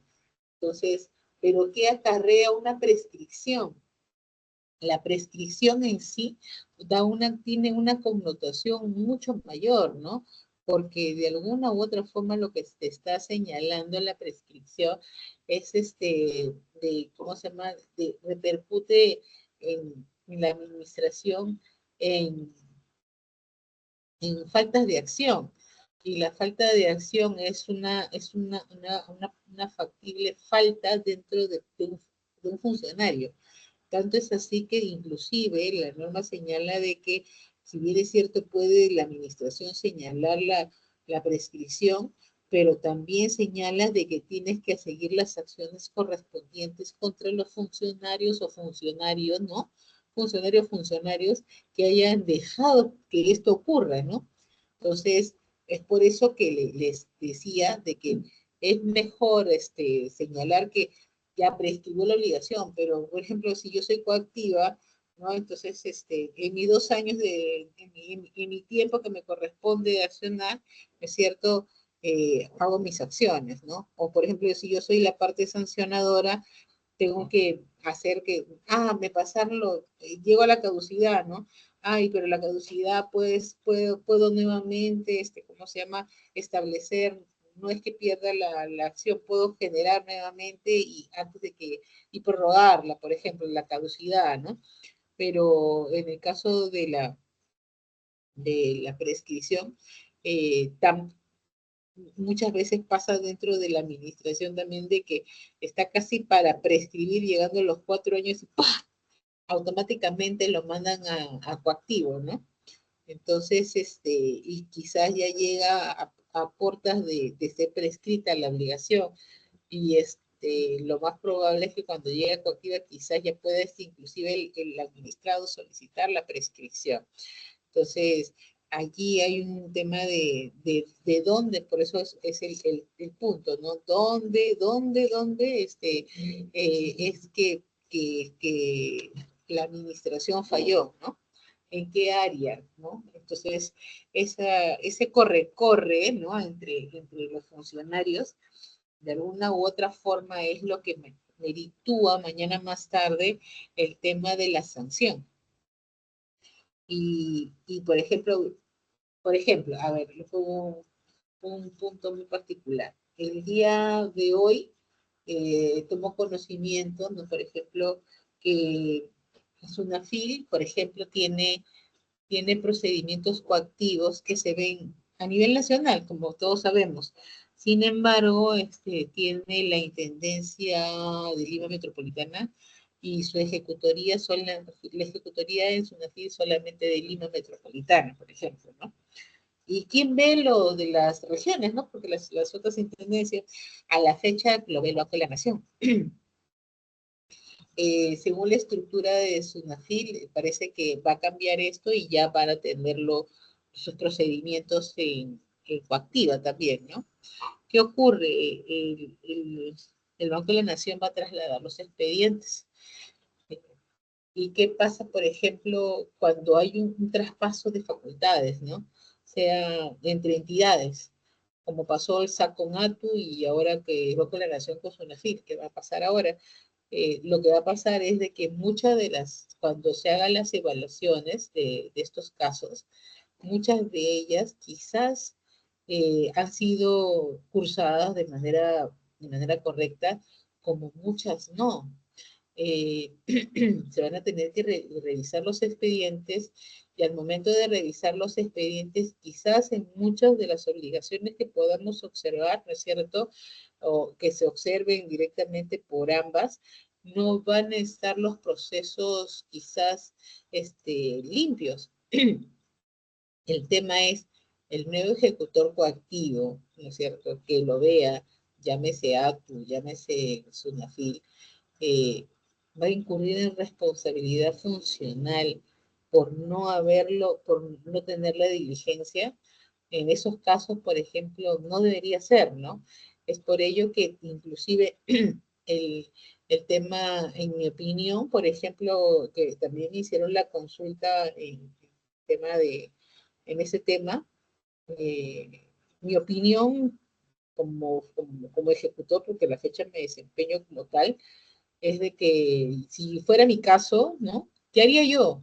Si estoy ahí en el traslado y me está trasladando expedientes, lo primero que hago va a ser informar, ¿no? Revisar someramente, porque obviamente de la noche a la mañana no voy a, si fuera Atos, no voy a revisar más de 300.000 expedientes, y si fuera SUNAFIL, no sé cuántos expedientes habrán ahí, pero imagino que no deben haber menos de 3.000, ¿no es cierto? Haré un sondeo y revisaré. Y haré un informe previo, ¿no? Un informe preliminar en el cual obviamente señale, ¿no? Que a la fecha, ¿no? Observo la entrega de tanta cantidad de expedientes y de una observación, un sondeo, ¿no? De una cantidad de 10, 20, 30, no sé, se observa, ¿no? Que muchos de estos procedimientos se encuentran prescritos directamente, ¿no? De acuerdo, no sé cuáles serán las directivas de cada entidad o cuáles serán ¿no? Cómo se iniciarán sus procesos. Deben tener cada entidad sus directivas. Y obviamente, de acuerdo a la directiva, ¿no? Esto ya tiene una connotación de deuda prescrita. En todo caso, ¿no? Se observa tanta cantidad de documentos que implica tanta cantidad de dinero, ¿no es cierto?, que se supone que esto debe haber sido cobrado por el Banco de la Nación, o tuvo que haber sido cobrado por el SAT, por ejemplo, ¿no? Sí, exacto. Entonces, siendo así, ¿no es cierto?, deslindo responsabilidad. Sin embargo, ¿no?, de aquellos casos que se observe que todavía son salvables, ¿no? Y que de alguna manera tengan quizás un tema de una gestión, tendrá que procederse a la notificación de documentos, ¿no? Señalándole el abocamiento, ¿no? El abocamiento al proceso, y obviamente con el abocamiento, imagino, intuyo y presiento, le digo, de que muchos de estos administrados van a solicitar quizás hasta la prescripción. Y con ello ya, obviamente, de manera formal se hará la misma, ¿no? Y con el informe previo, obviamente, como ejecutor nuevo, ya tú puedes sacar la resolución de prescripción, porque prácticamente ya llegó a su mano muerto, ¿no? Inclusive puede ser que hasta resoluciones de ejecución coactiva que hayan trasladado el sancionador y no se haya notificado ni siquiera correctamente nada. Y hay expedientes, lo más probable, bueno, cuando se entregó del Sagatu, se ha entregado todo, ¿no? Se ha entregado expedientes del año que 2006, 2007, se entregó todo porque la determinación de ATU fue que entregáramos todo. Y imagino que con el Banco de la Nación, con SUNAFIL, imagino que será lo mismo, ¿no? Que se entreguen todos los expedientes en el estado en el que se encuentran. Y obviamente con el tema del abocamiento futuro que tenga que tener el nuevo ejecutor coactivo. Y el tema de la prescripción, ¿no es cierto?, sea de la obligación o sea de la exigibilidad de la cobranza, es un punto bien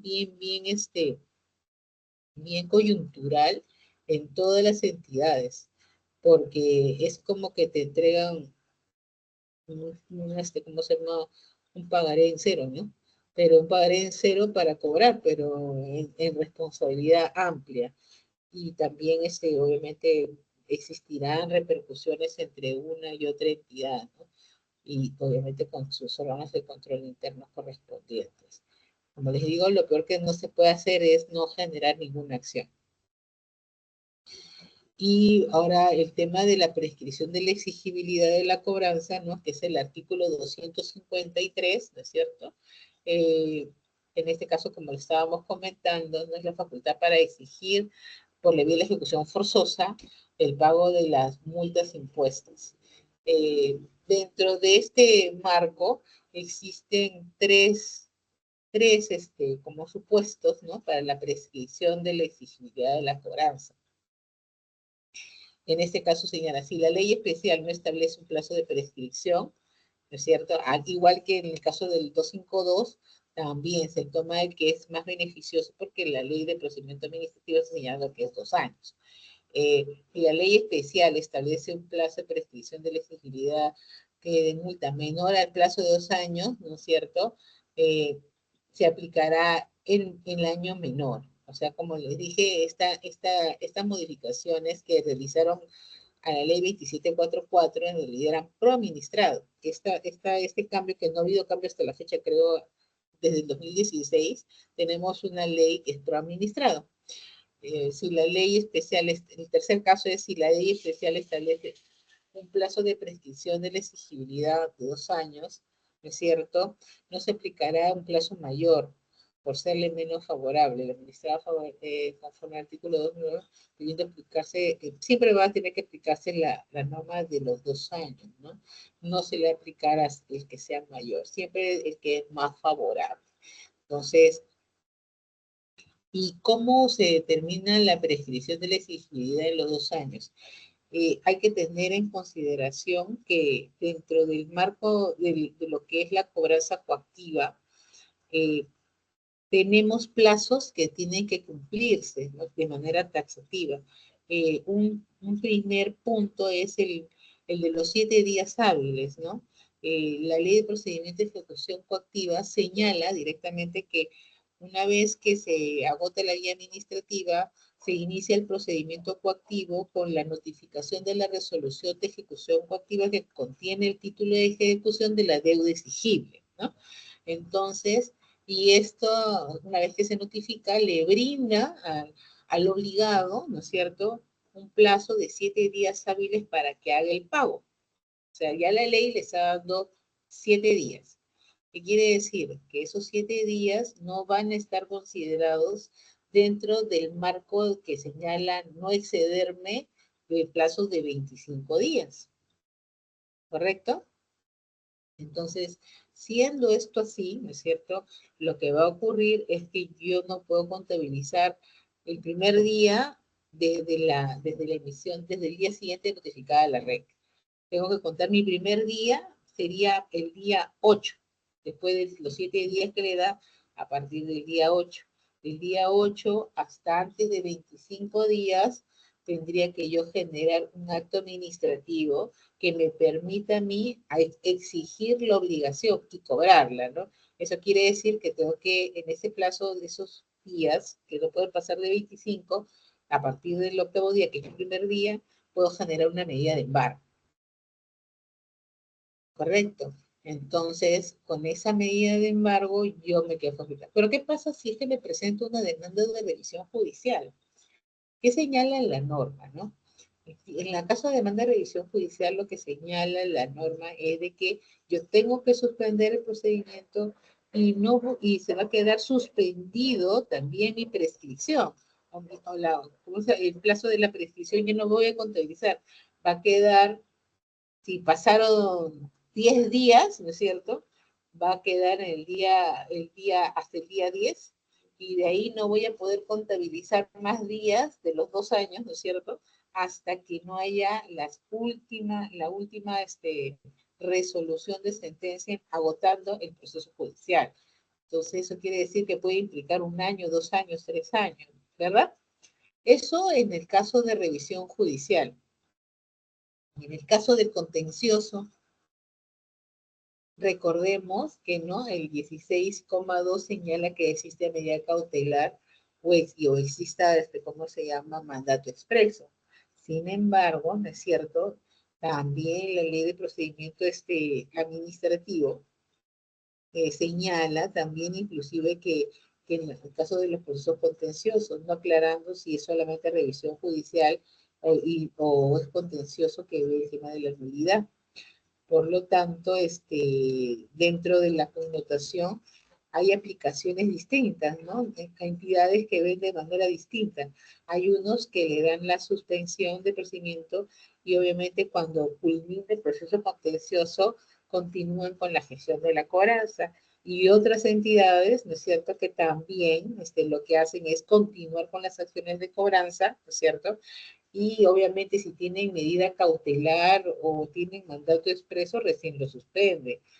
Pero es igual, ¿no? Hasta obviamente que lo levante directamente el juez o que lo permita directamente, en este caso, el juez, ¿no?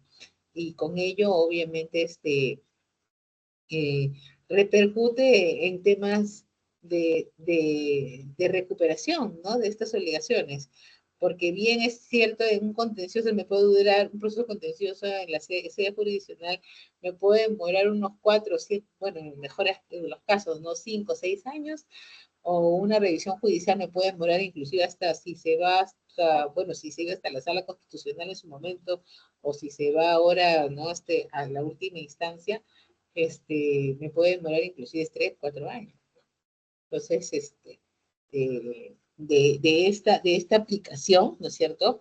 Usted, no sé cómo cada entidad, como le digo, de lo que he podido observar, lo tramita, lo gestiona de manera diversa. Sin embargo, las entidades que, por ejemplo, continúan con el proceso de cobranza, que continúa sin contemplar la suspensión, ¿no es cierto?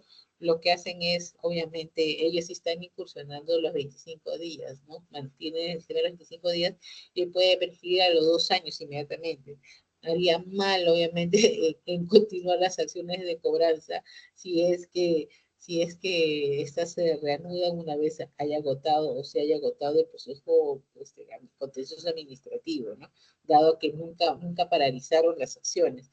Entonces los 2 años están y bien puede en este caso el administrado, ¿no es cierto?, ver que como se continúa con las acciones de cobranza, ver si pasan los 2 años y solicitar obviamente la prescripción de la exigibilidad de la cobranza. Y no tendría que esperar más, ¿no?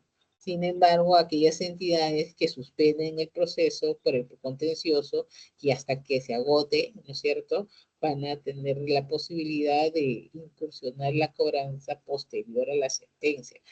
Como le digo, este es un tema un poco coyuntural porque todavía no existen plenos, ¿no? No ha habido ni en las salas y tampoco ha habido plenos ¿cómo se llama?, en las salas contenciosas, porque tampoco no hay un tema de las salas contenciosas referente al tema de la suspensión, pero tampoco ha habido en el tema de los juzgados en los temas de revisión judicial, ¿no? Así que ni por uno ni por el otro, pese a que ambos son, como les digo, temas contenciosos, ¿no? Y bueno, hasta aquí me quedo por ahora, ¿no? Que es la temática que teníamos para el día de hoy. No sé si tengan alguna pregunta. Viviana, te veo con la manita levantada.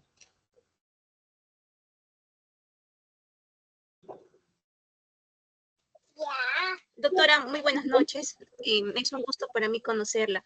Tengo varias inquietudes, pero solo haré una pregunta y espero que no voy a tomar malas mis palabras, ¿no? Quizás voy a ser la voz de muchos administrados en referencia a las cobranzas coactivas no tributarias que se vienen dando por parte del personal del SAT. Muchas veces el SAT o su personal emiten las resoluciones de medidas cautelares sin haber sido notificado, no el administrado. Y entonces, al no ser notificado, el SAT estaría cometiendo un abuso arbitrario en el derecho, un derecho constitucional, ¿no? Al que no se respeta el debido proceso dentro de los procedimientos ya establecidos. He tenido la oportunidad de trabajar un caso donde el SAT envió un oficio a los bancos para que se emitiera la retención, ¿no?, de las cuentas bancarias, y también emitió un oficio para que exista, se ejecute una captura vehicular. Y cuando el administrado no había tomado en cuenta porque era un tercero que lo compró de buena fe sin saber que ese carro tenía papeletas, no un gravamen cargado, cuando el supuesto ejecutor coactivo estaba en operativo, ¿no?, con el personal de la policía, se le pidió que se identificara. Él no tenía ninguna resolución y tenía, disculpe, un ratito, y tenía una prepotencia, ¿no?, para poder hacer la retención, y se llevó el carro a las malas, ¿no? Con el tiempo se presentó una demanda y dentro de ese proceso de la demanda se pidió la verificación de datos y nos dimos con la sorpresa que las resoluciones nunca habían sido notificadas, es decir, que no había cargos de notificación. Entonces, usted nos ha explicado de manera, ¿no?, como la ley lo señala, y mi pregunta es, ¿por qué el SAT no ejecuta lo que la ley manda, ¿no? Mira, ahorita estoy como ponente y tengo que hablarlo del procedimiento. No estoy ahorita como para hablar como SAT. Sin embargo, ¿no?, una de las cosas que sí puedo señalar, ¿no?, directamente es el tema del procedimiento dentro de lo que es, lo que me señalas, un tema de un tercero, no sé en qué connotación es, pero si es un tercero, no es parte del procedimiento administrativo. Entonces, obviamente no se le hizo caso porque era un tercero. Si es el obligado, yo creo que en el caso de las infracciones de tránsito, todas las personas sabemos si es que nos pasamos una infracción. Entonces, y sabemos la coyuntura que implica la misma, ¿no? Y las acciones que se puedan tomar.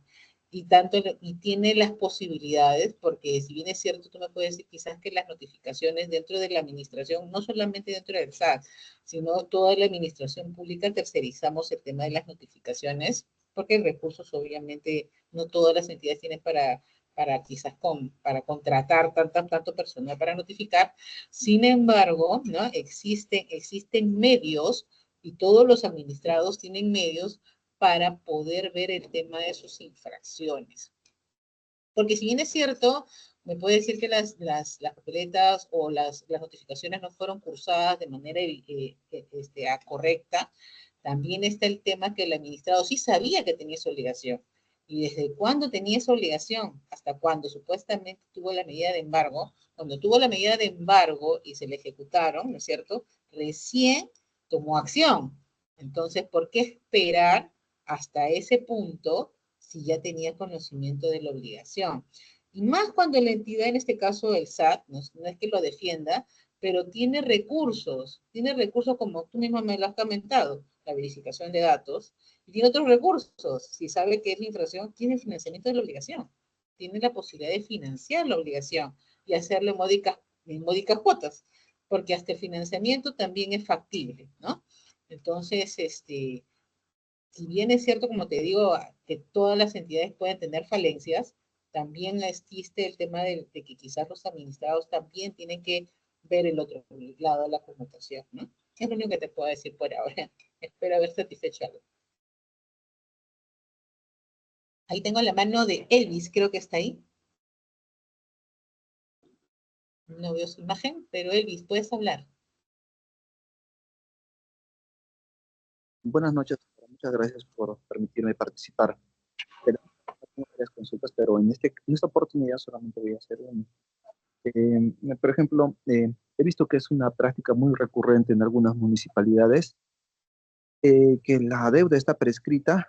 Sin embargo, los ejecutores coactivos, pese a que se le demuestra dentro del procedimiento que ha prescrito la deuda no tributaria, igual declaran improcedente. Entonces, mi pregunta sería, ¿qué recurso o qué acciones se podría tomar ante este caso? Que el ejecutor coactivo rechace, pese a que es evidentemente que ha prescrito. Eso sería todo. A ver, dentro de lo que es la prescripción en materia no tributaria, la prescripción que ve el ejecutor coactivo ve la prescripción de la exigibilidad de la obligación, no ve la prescripción de la obligación. ¿Qué quiere decir con esto, no? Por eso la norma, la ley de procedimiento administrativo, señala que la solicitud de prescripción de exigibilidad se desarrolla directamente como si fuera una prescripción, o sea, en 8 días hábiles. Por lo tanto, ¿no es cierto? La prescripción no la connota directamente el ejecutor. Para que se extinga la obligación, una cosa es la exigibilidad, o sea que yo puedo generar la cobranza o continuar con la cobranza, y otra cosa es hacer que se extinga, entre comillas, la obligación. La extinción de la obligación en cada entidad la ve ¿cómo se llama? Distintos funcionarios. En algunos casos son impugnaciones, en otros casos son jurídicas, en otros casos es inclusive las áreas de cobranza, ¿no? Cada entidad tiene un área competente para ciertas determinaciones. En materia tributaria, sí he escuchado, en materia tributaria, no en materia no tributaria, sí el ejecutor coactivo también tiene connotación en el tema de la prescripción, pero no en materia no tributaria.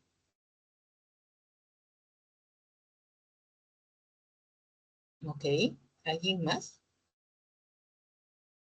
Víctor Guaita, hermanito.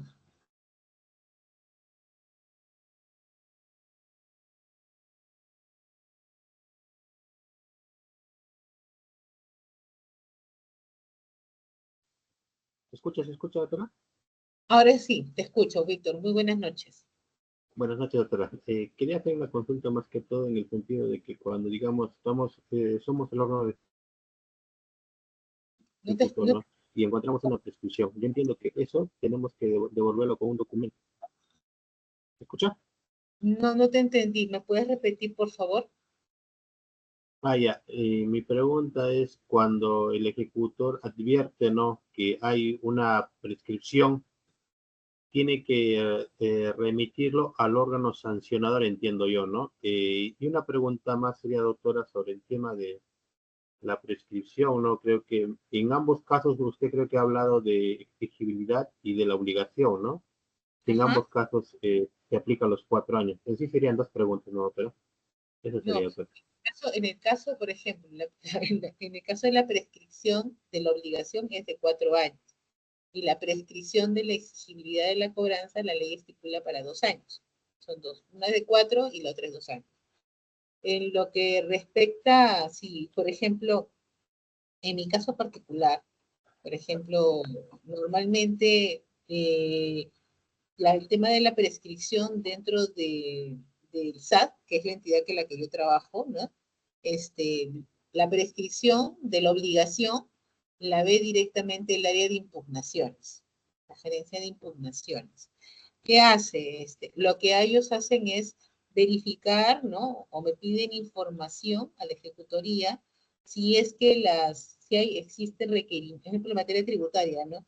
Si existen requerimientos de pago que son parte del proceso dentro del marco normativo del Código Tributario, con el cual obviamente se suspende las acciones, se suspende, perdón, la contabilización de la prescripción, o si es que generado dentro del procedimiento coactivo hay acciones que hayan interrumpido, ¿no? Hayan interrumpido los plazos prescriptorios. Y en materia no tributaria también, igual, imagino que piden información, ¿no? Respecto si es que hay actuaciones, no hay actuaciones que quizás no puedan visualizarse porque han sido directamente generadas no dentro del sistema, porque quizás el sistema no está adecuado para esas acciones y piden obviamente observaciones. Y lo que hace la ejecutoría es remitir estas o remiten una copia del expediente que se ha llevado para que ellos puedan a través de eso hacer la contabilización de los plazos y, de ser el caso, señalar la prescripción, ¿no? Eso es lo que ocurre.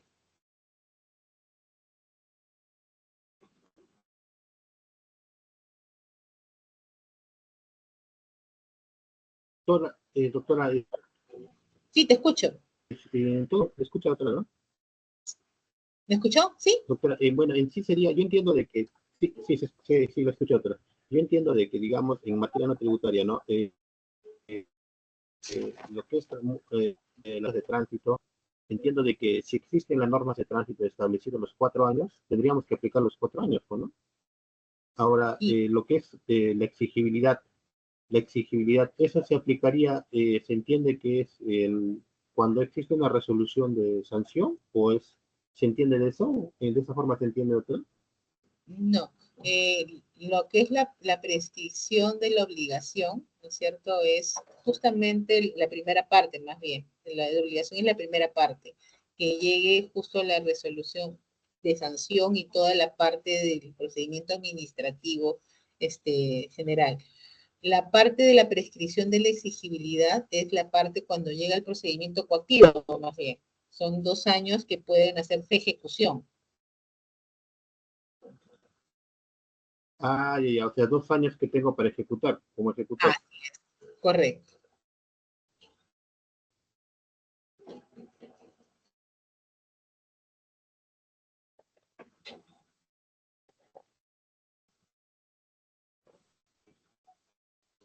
No les he dado ni siquiera un minuto de break. Deben estar, por eso lo hice de manera corrida. No sé si a ustedes les parece bien así, hacerlo corrido y quizás terminar así antes, 2 minutos, 5 minutos antes de las 9 con preguntas previas. Imagino que así como mi estimada Viviana, que está con el pequeño ahí, también tendrían cosas que hacer. Bueno, veo que no tengo más preguntas con ustedes, ¿no? Entonces nos vemos el día martes. Muchas gracias por su atención y bueno, hasta luego. Nos vemos. Cuídense mucho. Hasta Muchas luego. gracias, doctora. Nos vemos la próxima clase. Hasta luego. Gracias, Chao, doctora. Gracias, doctora. hasta luego. Gracias. Hasta luego.